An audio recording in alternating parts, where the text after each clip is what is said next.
I'm Betsy Schneider. I'm a photographic artist.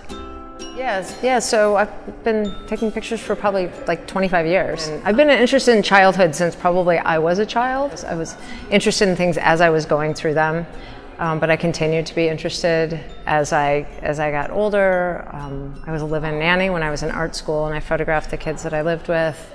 And then when I had my own kids, it was kind of a foregone conclusion that they'd be part of my art. I'm really interested in using the genesis of my everyday, my life experience. It's kind of a practical approach in some ways because, you know, being a parent and being an artist and being a professor, how to integrate things. But I'm a little obsessed with integrations and making connections. So my practice has been, you know, and photography is kind of perfectly suited to not just recording, but having a camera with you and translating your experiences that you see into something that you can share with other people, something that's meaningful. Yeah, so this project kind of started, not just kind of, the ideas about it when, you know, partly it was as a parent. There were two kind of contributing factors. One was as a parent of a child who was approaching middle school age, I started to sense a little anxiety in myself about my daughter in particular, who had been, for all intents and purposes, just never a problem at all in any way. And there was a part of me that knew that couldn't continue. It wouldn't even be healthy if it had continued, right? That she was going to have to separate and change. So it was a lot of fear about that I actually didn't realize I had, but I started to feel it. And then, so that was actually something that interested me too. As an artist who makes art out of life, when I find something that makes me anxious or fearful, or I'm interested in kind of looking at it. Also, maybe this is too much personal information, but my dad was a psychologist, so I think I grew up with this idea of it's almost sport of thinking about why we feel the way we feel. So there's part of that, and then there was the other thing of me thinking about being that age myself and making connections with people from that age through Facebook. I made a lot of connections, and we started telling stories about being generally in middle school. I'd actually already written a little bit about middle school and having, the worst teacher I ever had, and I was on a boys' soccer team, and so there was these moments that really have defined me that happened when I was around 13, and so it was a combination of those two things.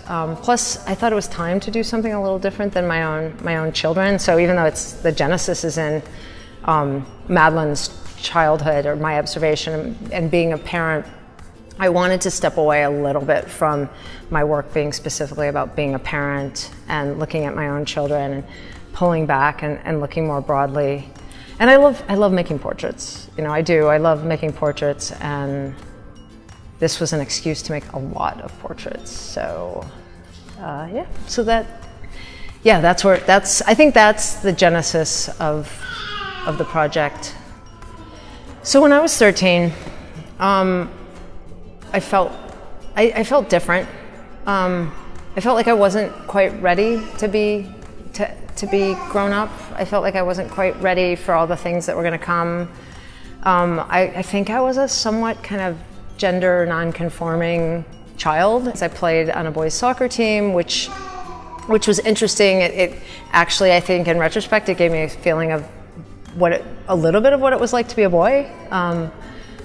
We picked on each other a lot. They picked on me, but it was part of there was definitely this culture of not taking things too personally in a way that was, and kind of being tough about certain things, and this a little bit of cruelty, but I really do feel like it was a really interesting experience, insightful for me. When you see these movies about girls who go out for boys' soccer teams, or sports teams, they're always really good, and I wasn't that good. I was okay. But I think in some ways I wasn't that different from how I am now. But I've always felt I was a little different. I realize that's a little arrogant in some ways too. And one of the things that I've learned from doing To Be 13 was most everyone feels a little bit different. And so I wasn't as special as I think I was, but I felt kind of singular. And I'm a little afraid of the next phase of life. You know, even about academics and how teachers treated me, and I found out later that I had ADD. I mean, ADD wasn't even a thing then, and that affects a lot of how I see how teachers thought of me as a kind of an underachiever. I wasn't trying hard enough, or they didn't think I was smart. Partly the fact that I'm an artist now kind of explains some things, but also this way in which I thought, I just remember feeling like I wanted to prove myself too, but I didn't know how either. You know, this space where there's like, and again, I come back to it, I wasn't so unique after all, but I felt like I was, right? I felt like nobody else is quite like this, or there's something slightly wrong with me. This isolating experience that, I mean, one, I think it's almost like this thing you have to go through. It's like this, it's not a birth, but there's something you have to go through that's a transition. And it's scary. It's a scary, isolating transition. I mean, think of the biggest transitions in life, birth and death. They're lonely. I never thought about this before, but there's something about that period that's isolating. But it's also, there's a degree of self-discovery that's necessary to go through that, I think, having to be internal a little bit. And everyone doesn't, and everyone isn't, but I do think that that's one of the ways people get through it and process it, is by looking inward a little bit, pulling back. And as a parent, it drives you crazy, you know, like retreating and kind of sorting things out. But I'm fascinated by that. I'm also fascinated by how people work their way through it. This idea that people who are younger, who are going to be 13, are kind of looking forward and maybe thinking about it, and people looking back, all ages. But the people who are in that space, maybe it's really hard to be reflective of what you're going through, observing something as it's happening. So it's funny because I have a little bit of pride on staying a kid. I mean, I think that was another reason why 13 was so hard for me, is for me 12 was like the definitive me.